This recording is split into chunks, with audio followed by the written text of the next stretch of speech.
Next, I am happy to be introducing you to our keynote speaker, Jessica Schulberg. Jessica is a senior reporter at HuffPost, covering the criminal legal system and immigration. She's a contributor to Scalawag and Haymarket books, The Press in Prison. She's a proud HuffPost Union shop steward and council member of the Writers Guild of America East. Jessica, please come up.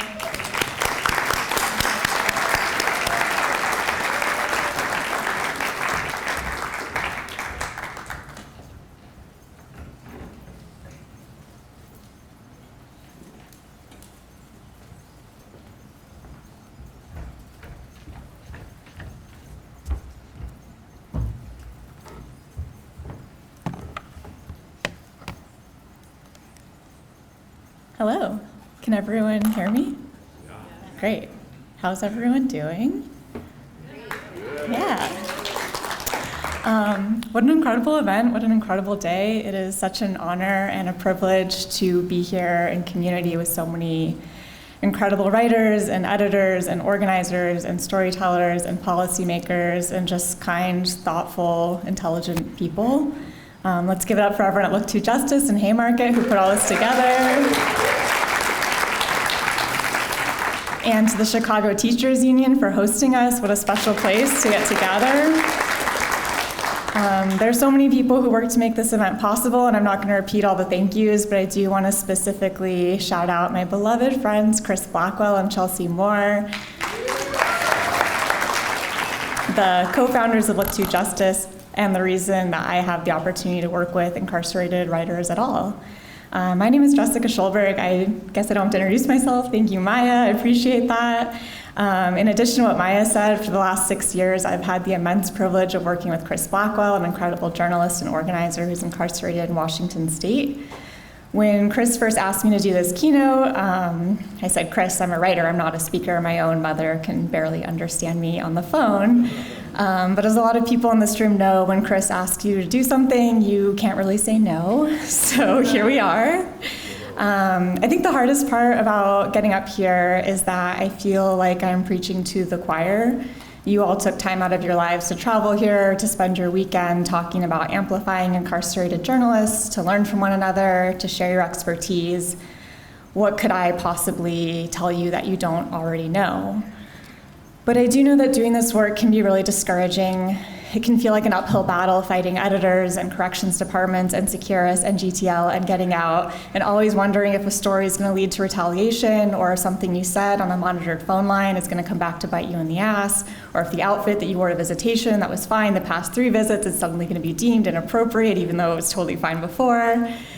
And I think that the way that we combat these feelings of isolation and helplessness is by sharing our experiences with one another and reminding one another of our purpose and of our impact. Like so many people in this room, I became a journalist because I wanted to understand why people do bad things and how to prevent it. I've been obsessed with this question for as long as I can remember. My grandparents were Holocaust survivors, and my mom is a therapist who researched the intergenerational trauma of survivors of Holocaust and perpetrators of the Holocaust. It's a very chill, fun childhood. When I was about 9 years old, I walked to the public library and checked out Mein Kampf, eager to understand what was motivating this Hitler guy. I didn't get very far before my mom confiscated it and said this is not what she had in mind when she told me to look at the biography section of the library. I started out in journalism covering foreign policy because the monstrous things the US does abroad felt like it carried the highest stakes. I knew that things weren't perfect at home, but as someone who grew up in the shadows of 9/11, the CIA rendition and torture program, and secret targeted drone killings, it felt like nothing else mattered as much. At first, I felt a lot of purpose writing about these things, but I became incredibly disillusioned as I reckoned with the fact that I was writing about events in Somalia, Yemen, Afghanistan, Iraq, Syria, and Palestine from a desk in Washington, D.C. I'd never been to most of these places. I didn't really speak the language of the people that I was writing about. My perspective was informed entirely by people who spoke English and had access to a US-based reporter. I felt like an imposter, and I was keenly aware of how much of the story I didn't have access to.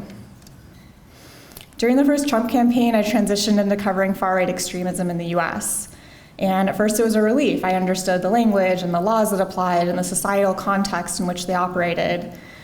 It also felt refreshingly morally clear. It's, of course, bad to be a neo-Nazi, and it's good to make it harder for them to operate and to gather money and to spread their ideology.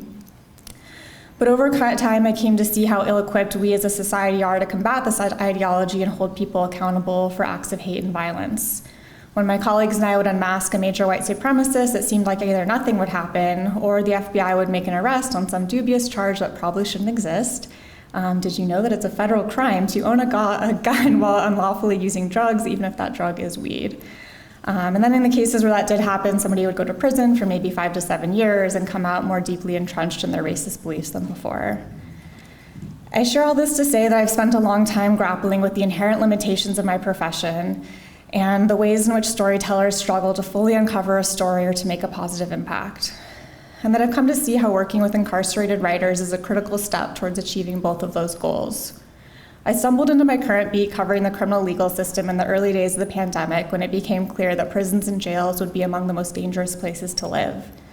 In March 2020, my editor asked me to find people incarcerated in the prison with the biggest COVID outbreak at the time and talk to them about what it was like to be trapped, to be unable to take even the most basic precautions to protect themselves from a potentially fatal disease. At the time, just a few days into the pandemic, Monroe Correctional Complex in Washington State was the prison with the largest COVID cluster. I had exactly 0 sources who could help me with this story, so I sent a Hail Mary email to a public defender in the Seattle area who connected me with Chelsea Moore, who connected me with Chris Blackwell, who connected me with so many people at Monroe, many of whom I'm still in touch with today. Chris was not one of the people that I quoted in that story because he told me right away that he was a journalist and that he was doing his own reporting on what it was like to quarantine in prison. I understood that he wanted to work with me as a colleague, not as a source, and I very intentionally preserved that dynamic in order to have a viable colleague relationship. Meeting Chris just as I was starting to cover prisons and jails was a godsend. We bounced around story ideas and angles. He made me aware of language decisions like saying guards, which more accurately describes their role than the euphemistic term correctional officers, and to avoid lazy descriptions like violent crime versus nonviolent crime, which creates the false binary of who is deserving of care and redemption. We talked about the trap of focusing too much on cases involving drug offenses and death sentences because the outrage of those cases are easy for audiences to grasp. He helped me see early on that I didn't want to be a so-called voice for the voiceless. I wanted to help platform the voices of those who wanted to be heard. Through Chris, I became aware of so many other incarcerated writers whose work has shaped my understanding of the criminal legal system and how I approached covering it, including John Lennon, Juan Haynes, and Quinetta Harris, just to name a few. The story I ended up writing was fine, and I was proud that my coverage did include perspective from incarcerated sources, something that a lot of coverage on my beat fails to do. But there are limits to the reporter-source relationship. A source cannot steer the framing of a story. They cannot read drafts and flag unintentionally misleading or harmful phrasing. If it's a news source, you don't even know how reliable they are. During several of our phone calls, Chris mentioned how guys in his prison would avoid reporting COVID symptoms because they didn't want to get sent into medical isolation, because it was indistinguishable from the prison solitary confinement units used for disciplinary purposes. We suspected a similar dynamic was unfolding in other prisons, and we got to work pitching an investigative feature on how torturous conditions in prisons and jails and medical isolation units were putting everybody, including guards and their families and everybody that they might interact with at the grocery store, at risk. We divvied up the reporting. Chris handled interviewing sources at his prison, and I set out to talk to people in other states where I had incarcerated sources. Because of his own lived experience, he knew questions to ask that would not have even been on my radar. We collaborated on a story outline and each wrote through the sections involving our own reporting. Then we did final read-throughs to smooth out any redundancies or inconsistencies between our copy. The most damning parts of that story came from documents that Chris obtained, documents I didn't know existed and would not have known to ask for, even if I did track down sources who were willing and able to obtain them. Here's a short excerpt from that story. In reality, medical isolation is often indistinguishable from solitary confinement, both in practice and sometimes even in stated policy. HuffPost obtained a copy of the handbook given to incarcerated individuals who were sent to solitary for punishment, and a copy of the handbook given to those who were placed in medical isolation. The conditions are nearly identical. In both scenarios, the handbook calls for individuals to be strip searched, given 10 sheets of paper, 1 flex pen, 2 slips for mail, 2 paper cups, and a roll of toilet paper upon arrival. In some ways, the conditions are even worse in medical isolation than in the whole. The Handbook for Medical Isolation calls for access to the phones 30 minutes, 3 times a week, and makes no mention of going outside to the yard. The Handbook for Individuals in Regular Disciplinary Solitary Confinement calls for 1 hour of exercise in the yard 5 days a week, during which time individuals may also use the phone. That story was considered such a success in my newsroom that other editors on other teams started welcoming pitches from incarcerated writers, including my colleague Noah Michelson, who has shepherded so many personal essays written by incarcerated writers to publication. It also helped me get buy-in across the newsroom to update the HuffPost style guide around person-first language, as well as best practices like avoiding mentioning somebody's crime unless it's actually relevant to the story. About a year after I met Chris, I got in touch with another talented incarcerated writer named Mark Wilson. Mark was introduced to me as one of the preeminent jailhouse lawyers in the country, a guy who successfully sued the Oregon Department of Correction for refusing to diagnose and treat hepatitis C because the medication was too expensive, and who successfully sued the DOC for retaliating against him in response to that lawsuit. Multiple civil rights lawyers have told me that everything they know about prison litigation they learned from Mark. But Mark is an equally talented writer and a longtime contributor to Prison Legal News, a newspaper written by and for people in prison. He's meticulously chronicled cases about prison issues that would otherwise go undercovered about medical neglect, sexual abuse, sentencing reform, qualified immunity, hunger strikes, solitary confinement, and gender-affirming care, to name a few. I could go on. His author page is more than 50 pages long. Mark has helped me track down public records, answered my endless questions about Oregon sentencing law, and introduced me to sources who never would have trusted me without his support. I also turned to Mark with some of my hardest reporting decisions, including whether to be a witness to the execution of Tremaine Wood, a man whose case I'd written about for years. Mark spent hours on the phone with me, drawing on his own experience bearing witness to unnecessary death from his years working in the prison's hospice.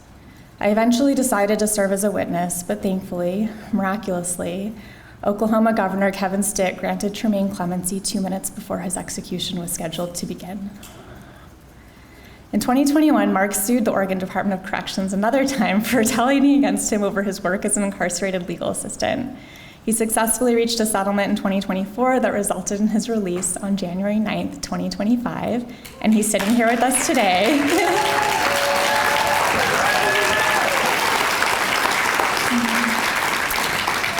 And I encourage everyone to ask him your most inane questions about the law that you are too scared to ask anyone else. Just get ready for the nicest guy you've ever met to give you far more information than you could ever retain. Chris should be here with us today, too. As most of you know, the Washington Clemency Board voted in 2024 to recommend that Governor Jay Inslee grant Chris's clemency request in recognition of his extraordinary rehabilitation, evidenced in part by his remarkable journalism career. In an unusual and truly inexplicable decision, Inslee rejected his own board's recommendation and denied Chris's clemency, arguing that the 22 consecutive years Chris had spent incarcerated was not enough because some of his co-defendants faced even more extreme sentences. This decision, this utterly unfair outcome, would have broken most people. I think it would have broken me, but not Chris.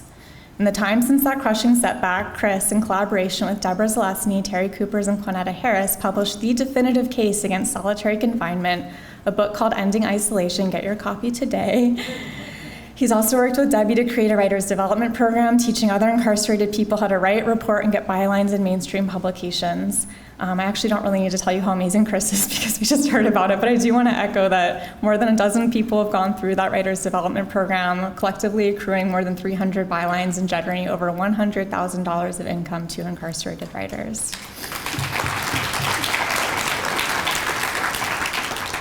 I was worried I couldn't talk for 20 minutes, but it turns out I can talk about this stuff forever. I think everyone in here knows the need for and the value of publishing incarcerated writers. So the message I'd like to leave you with is that if you don't know where to begin, who to commission, who to co-byline with, what to write about, how to get your editor to say yes, how to get Securus to work, there's an entire community of people here who have spent years troubleshooting these exact questions and are eager to help. Except for figuring out Securus, that's impossible, just give up. I am so grateful to be in community with all of you. Solidarity forever.